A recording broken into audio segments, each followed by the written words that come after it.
All right.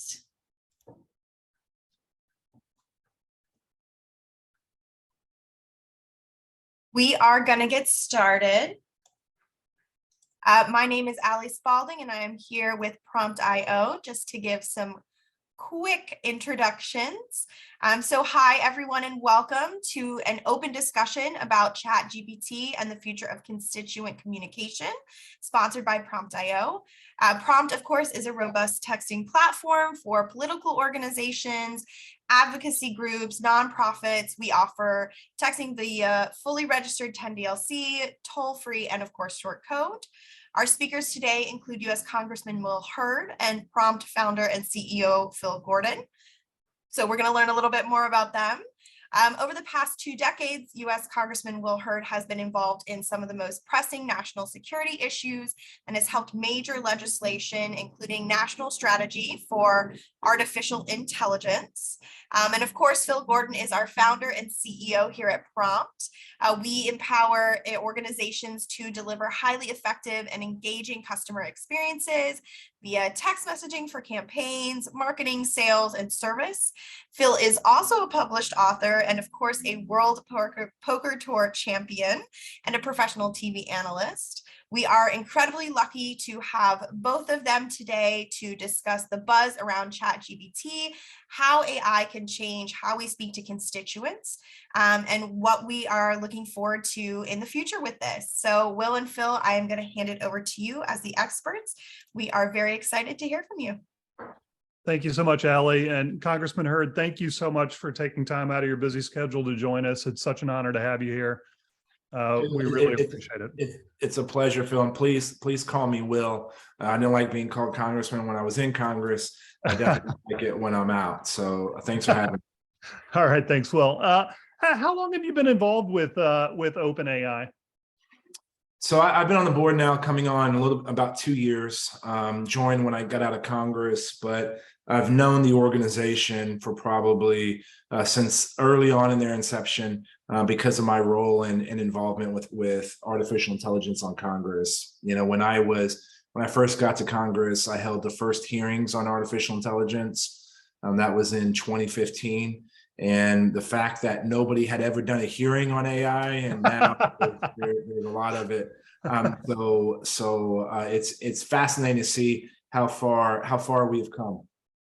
Yeah, for sure. And I think for a while you were the only computer scientist on Capitol Hill. Well, so technically there was 4. There's still 3 there. Okay.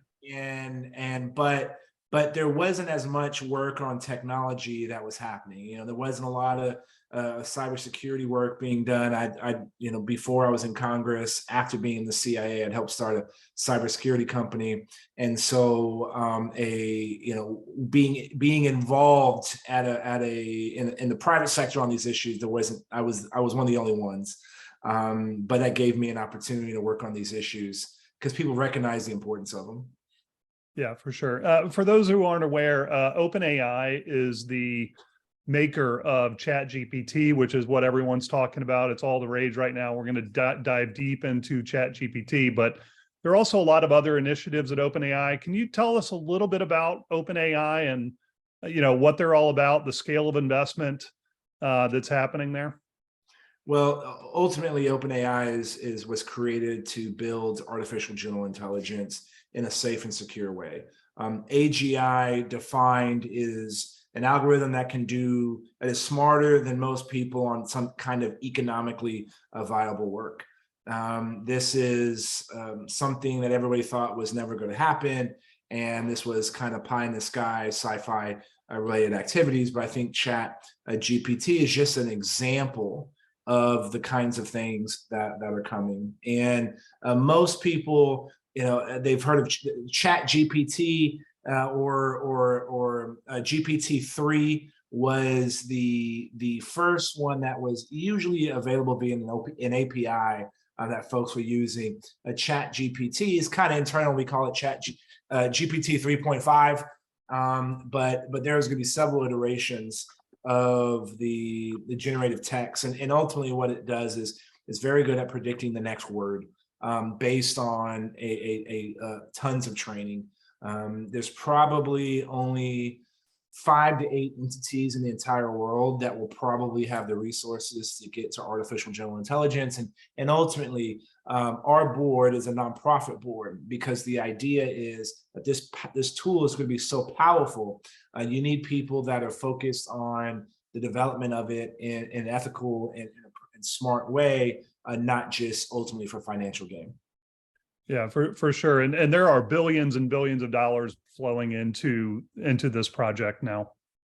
There's a lot, and in those other 5 to 8, there's even more. If the numbers in the Chinese government were published, it would probably be more than what you see happening in American companies. But to me, I equate AGI to the equivalent of nuclear fission. Controlled, you get nuclear power, can power the world.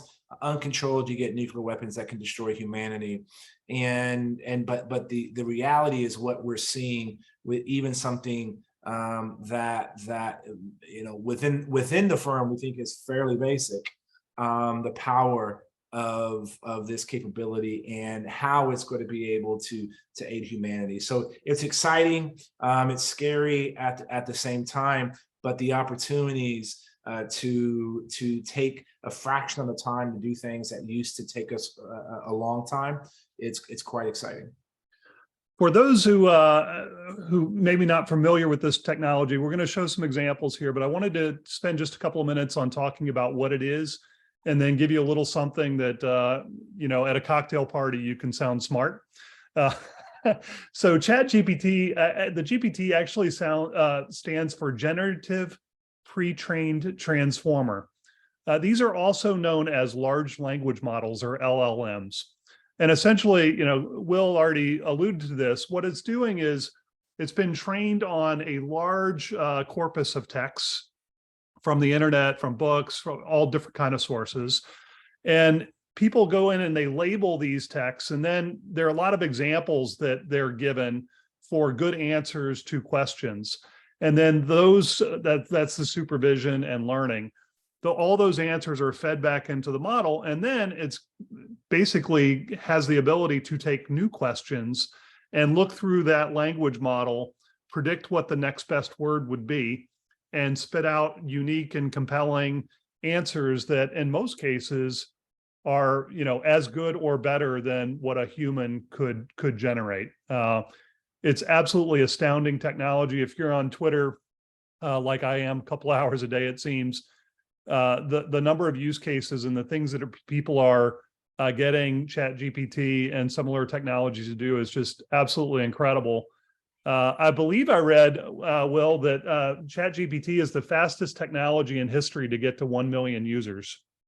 That's correct. I think that was accomplished in 3 or 4 days. And so this was a pretty significant endeavor. And ultimately, this is trained on information that's currently available. And part of the reinforcement that happens is, when this first happened, there was some, because it was trained on the open internet, there was some pretty terrible responses to some initial activities, right, and engagement with it. And so part of the training is, how do you teach it to behave the way it's supposed to behave, just like the way you would train your kids. Yeah, that gets to this slide here with the OpenAI limitations, right? Occasionally, this kind of technology may produce harmful or biased content. It's just one of the things that happens when you train it on a large corpus of data. Some of the things that it can do, you can ask ChatGPT, for instance, to explain something in simple terms. And out will come a couple of sentences that actually, are going to be very accurate. Another example that we'll show is provide 10 ideas for a text message on ways that the government can curb inflation, or compose an email to a constituent. All use cases that we're going to show. I think one of the new capabilities of the latest version of ChatGPT is remembering where you are in a conversation, and you can ask the chat to iterate on something. Like if you ask it to explain in simple terms and explain inflation in simple terms, it'll give you an answer. And you could say, hey, spend a little bit more time and go into more detail about that. And it'll change the answer, but it remembers the context of the conversation and can iterate based on further instruction. It's absolutely amazing. Have you used this day to day in your current capacity as a leader and businessman? Look, I use it to test it out and see and summarize, complicated things. I think one of the pieces that's important to remember is the limitations of when the training data happens. So if you're talking about, a summary of, the relationship between the Chinese government and Taiwan, it's going to be accurate to at least to 2020, some parts of 2021. So it's really good at explaining theories. And then to your point, if they said, oh, here's 3 examples of how, inflation has been impacted in the past, you can say, okay, give me 3 more, give me 5 more. Right. Yeah. That's interesting. But the CEO of OpenAI, Sam Altman, has made it very clear that there's still an issue about making sure the output is accurate, and he's very clear that this is not to be used, and that some of the information should ultimately be fact checked, right? And right. So that's something that sometimes those warnings go without people heeding them. Yeah, well, it's like any new technology. It has tremendous applicability and tremendous power, but with that power comes responsibility too. And ultimately, if you're using any of these technologies to generate content, it's incumbent upon, the technology user to check that everything's accurate and representing exactly what you want to represent.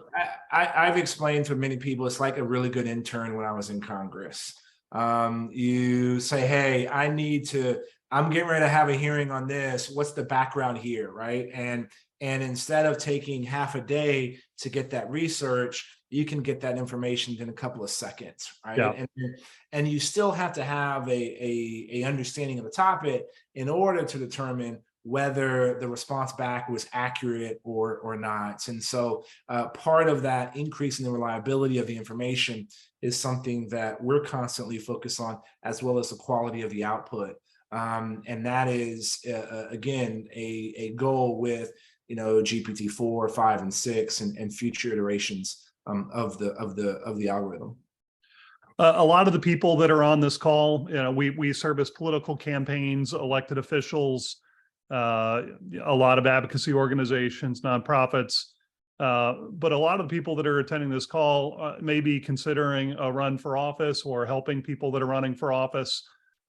We've selected a couple of use cases, but you ran for office I think 4 times and won 3. I'm curious, as we go through these use cases, I'd love for you to talk to us about how your campaign and campaign staff might be able to use technologies like this to, facilitate faster and better communication, generate ideas and all that sort of stuff. So let's dive right in. The first use case that I think might be interesting to folks is if you're a political campaign or elected representative and you get an email. Will, I know that, as a member of Congress, you get emails, tons and tons of emails. Can you give us a little scope? Like how many emails might you get in a week or a month as an elected member of Congress from constituents? I think in the course of my 6 years in office, we were easily over 1 million. And so the reality is part of what you want to do is be responsive. It's usually somebody asking for information. So, I think here this isn't done in a political context, on the political side of responding or talking to someone that's a donor. The part that would be interesting for me is when constituents reach out to your office, what do you feel about HR 3047? Or Right. what is your opinion on inflation?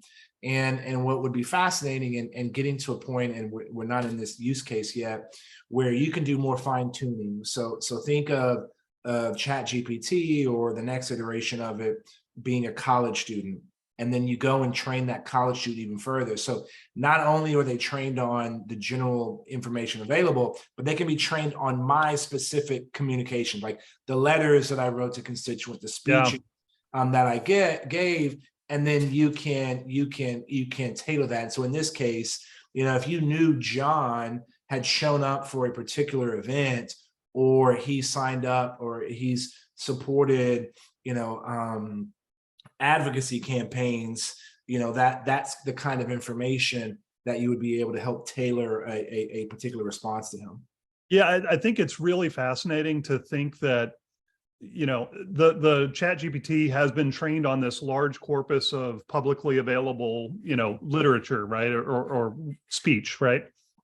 But you can also feed into it and retrain it with documents that it hasn't seen before, right? You can take all of those emails and position papers and speeches that you've given, feed them in as training material, and then you can ask it to compose an email in the voice of Will Hurd, right? And it's going to know it's going to know how to do that based on the emails and the position papers and everything that you fed it.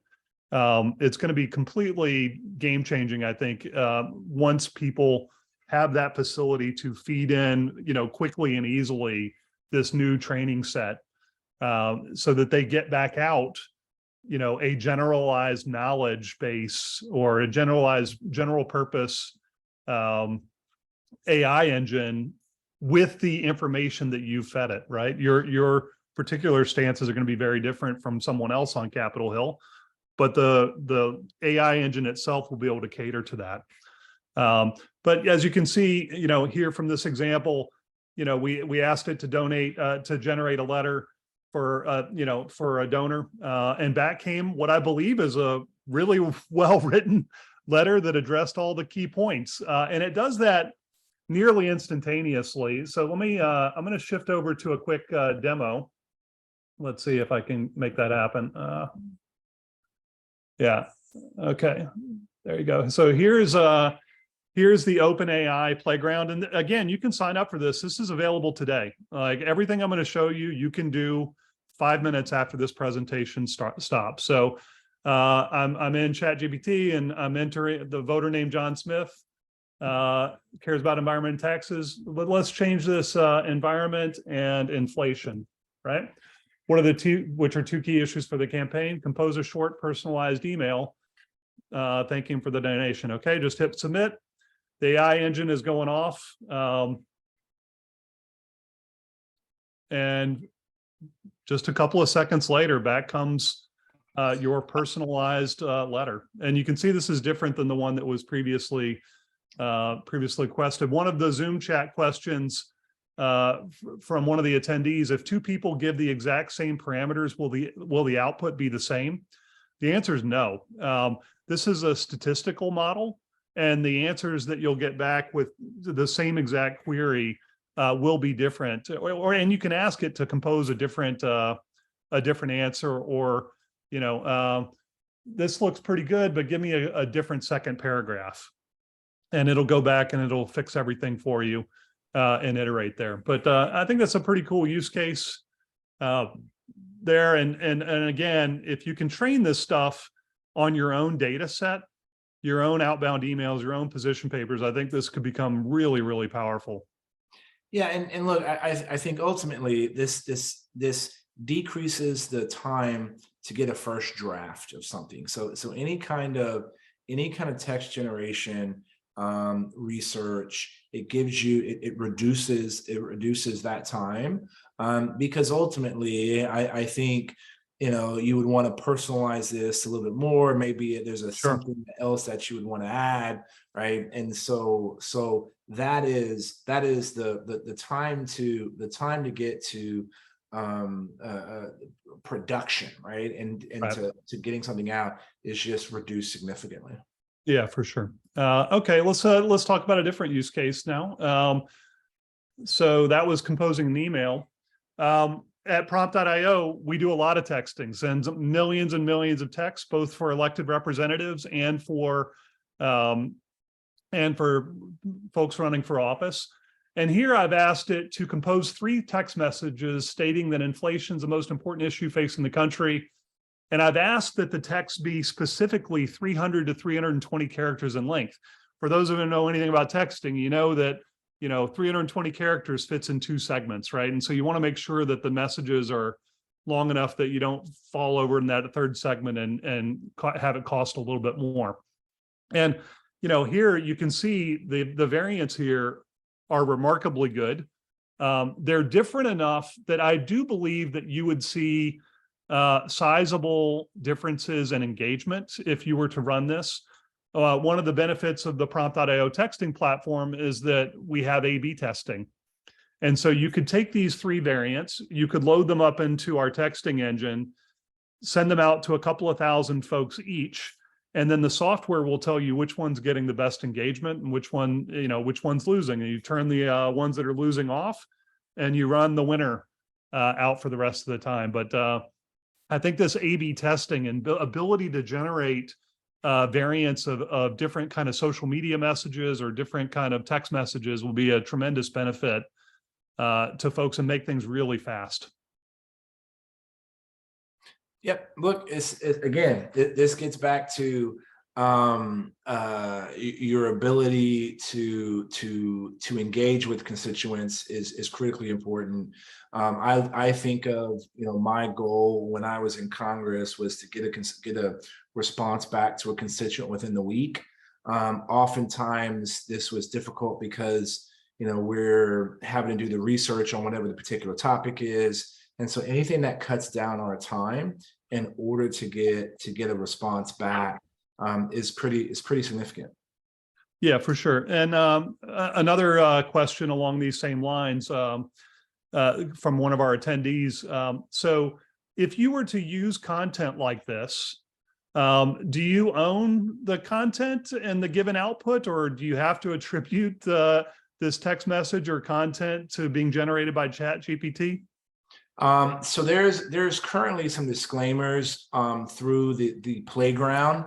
I don't believe that there is a requirement to say this was generated by ChatGPT, but anytime it's just like people sending emails or texts from a campaign or an individual.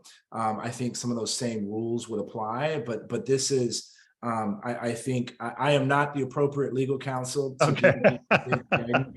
on that particular issue, but my current understanding is that it's not a requirement. Just like now in my case, when I was sending stuff out, I usually had final approval of something. I always approved something that came from my that was using my name, but I don't think that is necessarily. I think saying that it was represented by the organization, whatever those current rules are, is the ones that apply. Phil, you may have a better perspective. Yeah. So look, it's not like you're going to turn this on and say and tell the ChatGPT or your AI engine, hey, every day at 2:00, send a tweet out about some topical issue, without it being approved and go through the campaign staff and the general consultant and, all the way up to the candidate themselves.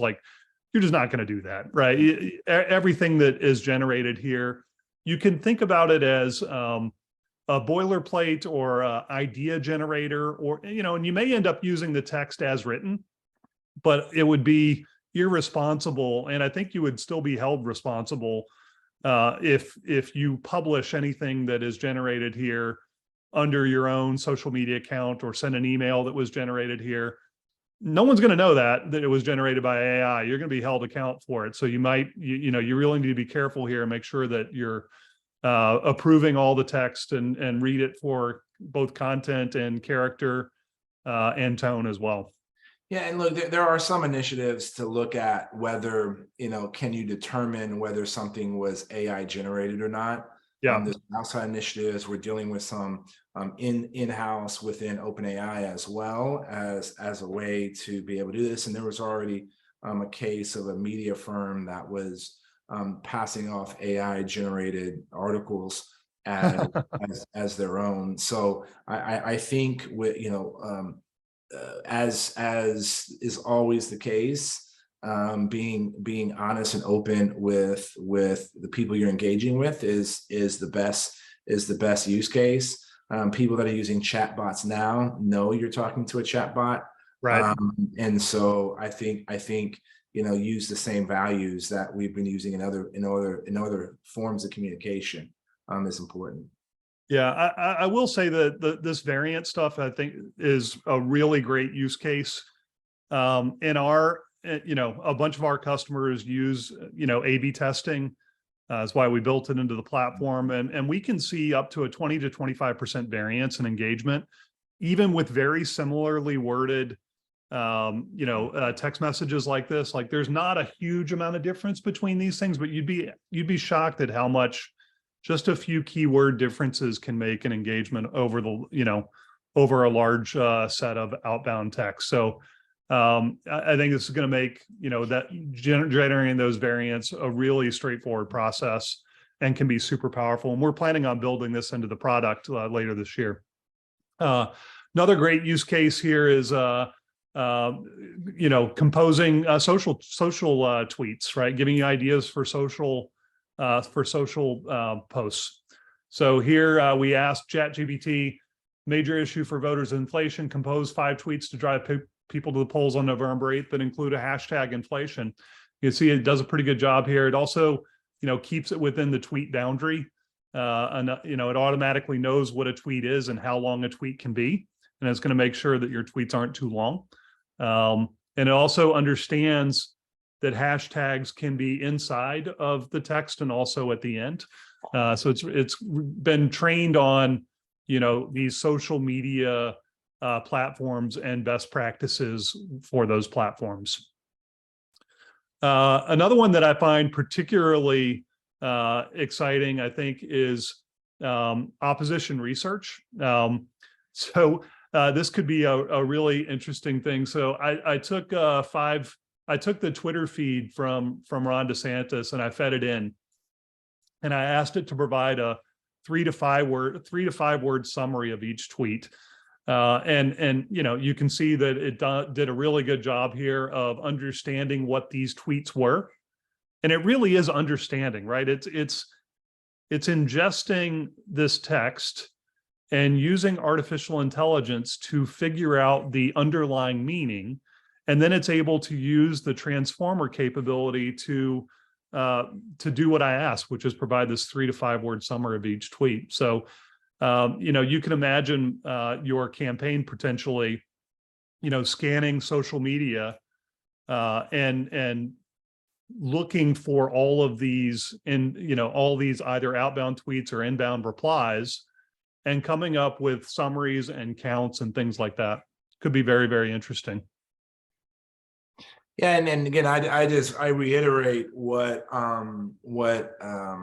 the CEO of OpenAI has said about the reliability and the quality of the generation right now has a heavy level of improvement, but it's a baseline to start your own kind of initiative or research or insights. And so, to be able, look, one of the things that is a great use case for me from kind of like an intelligent perspective is summarize the top news stories of the most important Russian language newspapers in Russia, right? And like, oh my gosh, yeah, the ability to get an understanding. Right? There's going to be a point in time in which you're going to be able to have real-time communication despite a potential language barrier, the ability how that's going to speed up communications. And so there's a lot of exciting things down the road, but I still, want to reiterate the reliability and the quality is not to a point where we would say focus on, using this on significant work where there's a consequence to the information that's being provided. Yeah, for sure. But that daily digest, right, of things that you are interested in, where you can ask the AI to, provide a quick summary or even a detailed technical summary of those articles, particularly from other languages. I think that's going to be a really key output of this technology over the course of long term. It's actually what I did my senior thesis in college 30 years ago. Oh, wow. I wish I'd have stuck with it. Maybe I'd be working for OpenAI right now instead of running prompt.io. But back in 1990 when I graduated, this stuff was nowhere near where we are. Nowhere near where we are today. It's really exciting to see all the advancements that have taken place. Let's move on. Another potential. And this is exactly what you were just talking about, Will. This is so I fed it a position paper from the Biden website, and I asked it to provide a summary for a second grader of that text. And then this is exactly what you were just alluding to, right? Which is, taking something that's quite complicated and giving it over to ChatGPT or to these AI engine and asking for an encapsulation. You're very busy when you're on the road campaigning. You may not have time to read the whole thing, but you'll know if you read this encapsulation whether or not you need to double click on that and dive deeper into it. Well, it's just like the ability to get up to speeds quickly on something, and the idea of, I think a future iteration is the ability to also have kind of your footnotes, right? Where some of this, for further information or research, drill down here, but the ability to synthesize, tons of information, so that you can make a decision. Like this is something that is great. And again, you got to have a large enough understanding of the topic to recognize what is being sent back. But even look, this is where some of the controversy now about use in school is, where it's a lot easier to start writing something that's decent, but the how you query this, the kinds of information you're going to be able to get back. When we were in school, Phil, it was like, you can't use, remember, it was like you can only use an encyclopedia one time. And then when the internet came on, it was like, first started, it was like, you can't use anything from the internet. Yeah. You have to be able to use it. Now, it also, the argument also is used back in the day when you were testing on your ability to memorize multiplication tables. Then calculators came around, right? We were able to evolve and assume higher level functions. And I think that's ultimately what this is doing for us, especially when it comes to knowledge work. Yeah, it's already changed the way that I program computers. Even as CEO, I'm still, coding at least a couple of times a week here. And, I'm not a world-class, computer scientist like my team. And so very often I will, I can go into ChatGPT and ask it, hey, how do I do, this? And it'll spit out a code snippet that's just perfect, or near perfect. It at least gets me off to the races there. Anecdotally, Will, my son, who is in 9th grade, told me that one of his classmates used ChatGPT to generate an essay that he was supposed to write for his history class and got an A. Yeah. Look, and so look, there's going to be disruption. There's no question about this, right? And part of it is how do we use this as a tool to further our knowledge, to further improvement to humanity, and deal, and we're not going to be able to do it the same way we've always been doing it. And that is going to be additional pressures on our institutions. But guess what? You can't put this genie back in the bottle, and this is something that's evolving, and we want to make sure that this tool is evolving based on us and our allies' values, not that of many authoritarian governments who we've seen have used these kinds of tools in order to, limit civil liberties, limit human rights, things like that.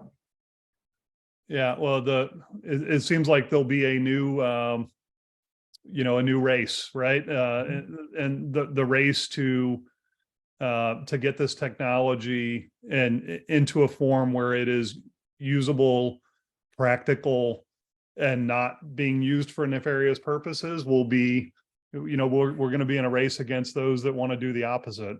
Yeah, look, emails are great to communicate with people, but guess what? You also had spear phishing, right? In order to gather information from people. And so all these tools are going to be turned around to be used against people.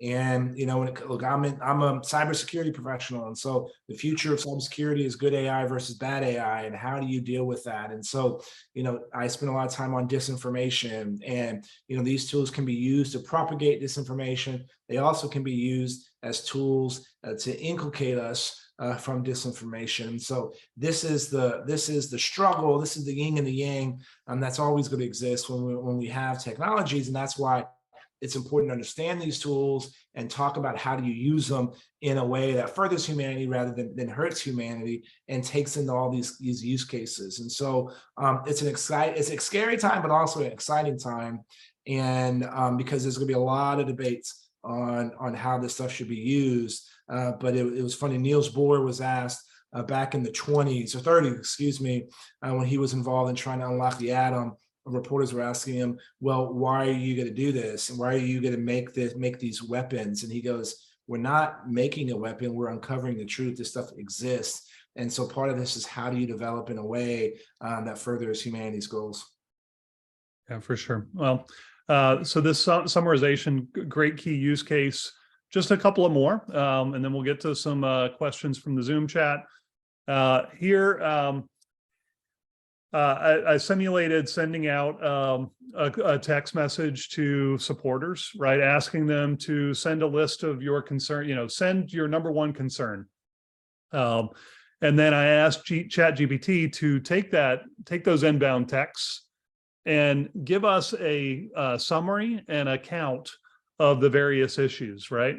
And here you can see that it took those, it categorized them into 3 different buckets: political issues, immigration, social economic issues. I didn't tell it to do anything like that, right? I just told it to summarize and categorize, and then it categorized and then gave a account for each of them.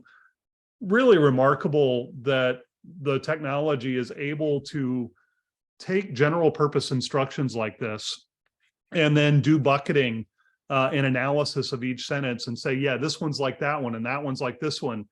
I just find it really fascinating and something that that I think has widespread applicability, not only to folks that are running for office or elected officials, but just about everything, right? Anything that has a wide scope of many answers, I think will be really interesting to run it through an engine like this and have it give you some insights and key stats and such that you might be able to use, to figure out what you're going to do, figure out what you're going to focus on, right? If you saw that a bunch of folks here were interested in the social economic issues, maybe you give that a little bit more attention in your next speech.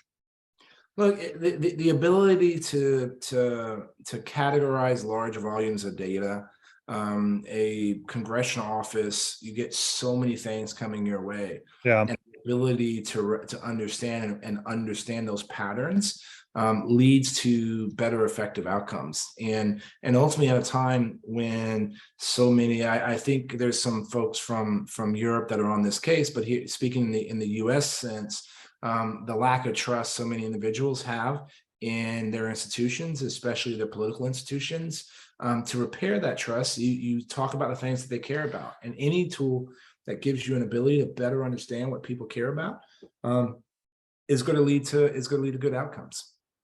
Yeah, for sure. Okay, well, one more, and then we'll get to some questions. So here, I've asked the chat to help me with debate prep. I thought this was really good. what are 5 debate questions that might be asked about inflation? And you can see here that the engine spit out, what are the main causes of inflation and how can they be addressed? Boy, I wouldn't like to be asked that on the debate stage unless I'd prepared for it, right? But then you can, I took number 3 here. What are the potential risks of having too much or too little inflation? And I actually asked the engine, what's a good answer to that question, right? And you can see that it spit out something that I think is, very, very reasonable and fact-based.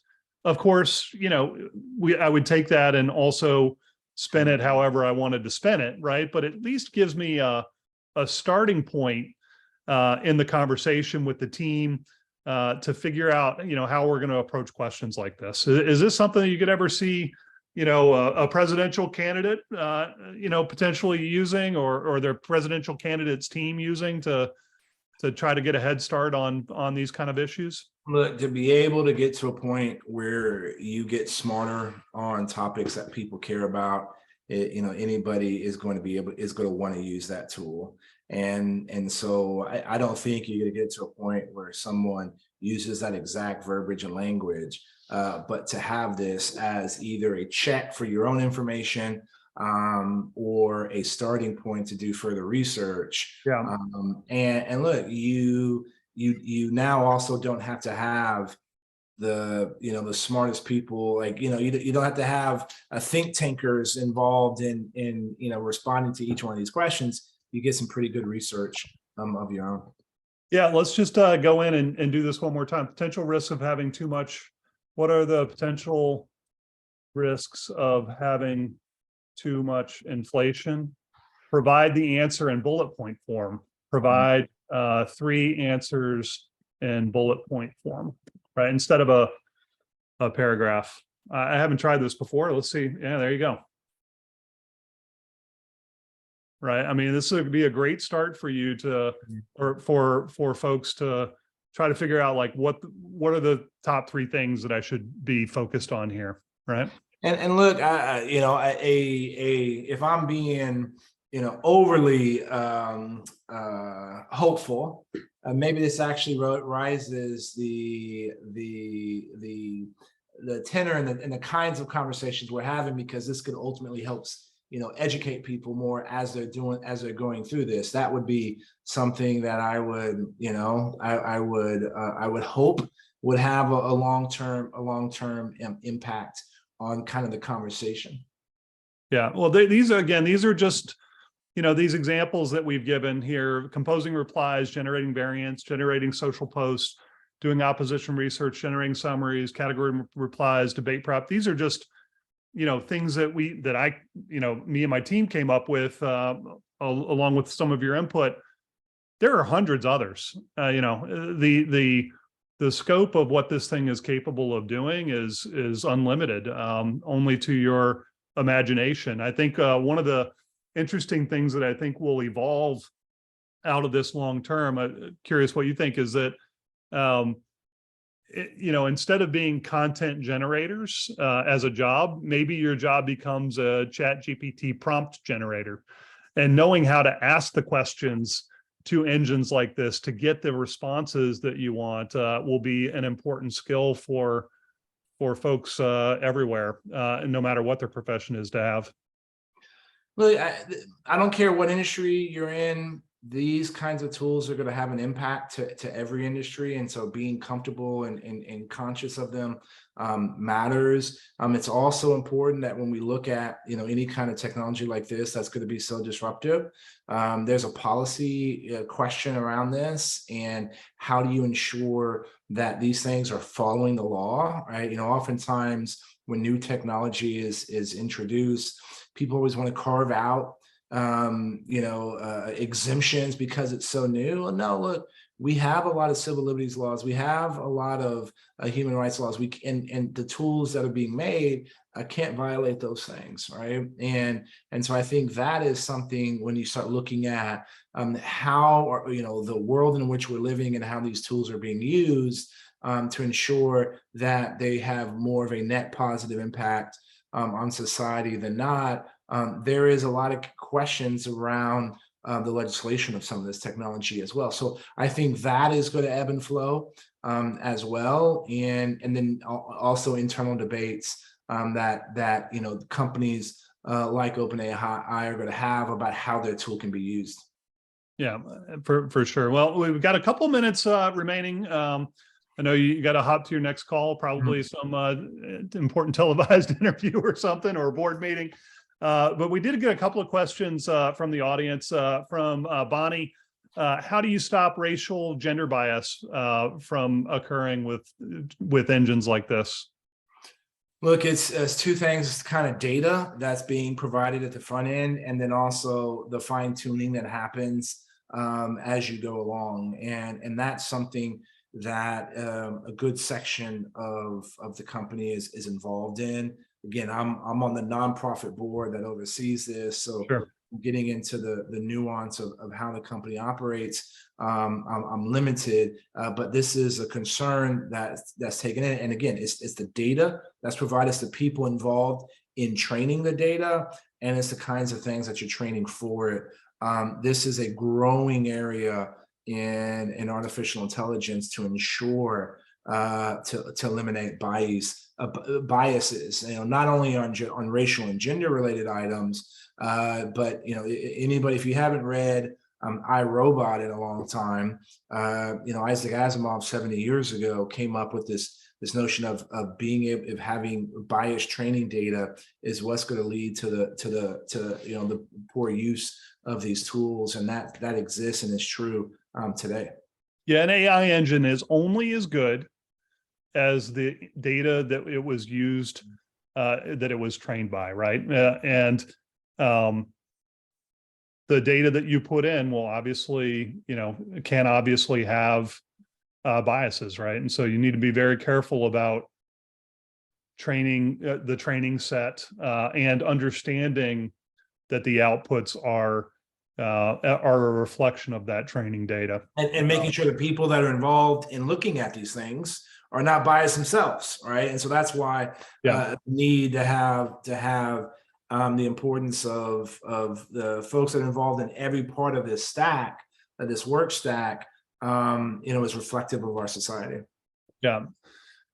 So another person says, how do you deal with the fact that ChatGPT is frequently unavailable because it's over capacity? Well, again, this is the ChatGPT is probably a training instance. It's probably the best way I would say this. But when it comes to the resources under it, to some of the customers that are using this for our own training, the infrastructure is there to manage this. And look, I think it's clear the company has said it, that the interest in ChatGPT, this level of interest in ChatGPT was unexpected and unprecedented. Yeah, and so this is ultimately an interesting thing for us, and it's going to require, again, our goal is to get to AGI. And that's the focus and tenor, and this is one step, and this is thing we're learning from this procedure. Yeah, for sure. So from Christy, she says, I heard something about people being able to tell what was generated by ChatGPT or AI versus a real person. Is that a thing or no? So there is. So I haven't tested it. I think she is correct. I think there was a young kid that I think was a college kid that figured something out. Yeah. But internally, we're looking at initiatives in order to figure this out as well. Or like watermarking, or some sort of ability that specific how we do it is not been decided. There's a number of lines of effort, but there are people that have claimed to have this capability. And I can't verify the veracity of any of that, but it's something that we're looking to do internally. Yeah, for sure. No, it's I think there'll be a lot of research here. Anytime you have a technology that's going to be deployed as widely as this, it'll be important to be able to know, where it was generated with some kind of level of accuracy. So just one more question from the audience. Let's see. Is there going to be a my ChatGPT can beat up your ChatGPT function? And how are we going to deal with dueling chatbots using different engines? Well, look, I think I'm a fan of competition, right? Yep. And the idea that there's other entities that are competing in this space. I think that is good, and making sure that we're all focused on the end outcome of having a tool that's actually good, net positive for humanity. But yeah, I think consumers are going to have a choice. I'm obviously preferential to the organization that I'm proud to be a part of. But yeah, I think you're going to see a lot of competition in the very near future. Yeah, no doubt about that at all. Okay, let's see. So later this year, we are working on some of these AI-driven features using engines such as ChatGPT. We plan on releasing features for AI-driven text message variants. You'll be able to input one variant of a text message and tell it to generate 5 or 6 more, and then the system will automatically pick a winner based on engagement rates from an inbound replies. We're also going to be doing a lot of sentiment and content analysis of inbound messages, and then text message composition aids based on issues. So all these kind of things, I think, it's really important to us to be at the forefront of technologies like this. And it's great to have API-driven technologies like ChatGPT to draw upon. And we intend on taking the lead in this AI-driven world and hopefully keeping it. If you want to play with OpenAI, it is available, and you can open an account today. You would go to openai.com. It's very easy to get started. You can open an account in just 5 or 10 minutes. They do have some capacity issues right now, as already been alluded to. What I found is that if you go to the beta.openai playground and not go to the ChatGPT, you'll get nearly 100% availability there. It doesn't have all the remembering of conversations and context stuff that the ChatGPT itself has, but it does use the same underlying engine. This is what I was playing with earlier today. Open AI and go to this playground tab, and you'll be able to use the same engine without all of the bells and whistles, but it'll give you, you can do everything that I showed you in this presentation was generated here. And lastly, Will, again, thank you so much for joining us. It's been such a pleasure to know you over the course of the last 4 years, and I'm really pleased that a person with your background is helping the OpenAI team navigate these issues. It gives me great comfort that that you're on the case there, and we'll ensure that this technology is both built in a reliable, great way, and that we're going to be ahead of the competition as well. Well, look, I appreciate your time. Like I said, this is an important topic, an important issue, and for those that are interested, you can go to my website, willbehurd.com, and I talk about a lot of these topics and how we deal with them in the future. So enjoy the rest of y'all's week. I'm a subscriber to the Brief, your biweekly newsletter. I think everyone that's interested in this kind of stuff really should go to willbehurd.com and subscribe to the Brief. You can also follow Will at Will Hurd, and you're talking about this stuff on Twitter a lot. And it's pretty clear to me that none of your tweets are currently composed by AI, but maybe that'll change sometime in the near future. Well, like I said, I have a very particular take. So we try to keep it to that. So y'all take care. Thanks for the time. All right. Thank you so much, Will. Appreciate it. And thank you all for joining. It's been a pleasure hosting this webinar for you. If you're interested in text messaging services, we'd love to help. You can reach out anytime. It was great having Will here to talk about all these issues. I think, give OpenAI a shot. It's really fun to play around with. I think you'll find some applicability to whatever you're doing professionally, and we really appreciate you joining today.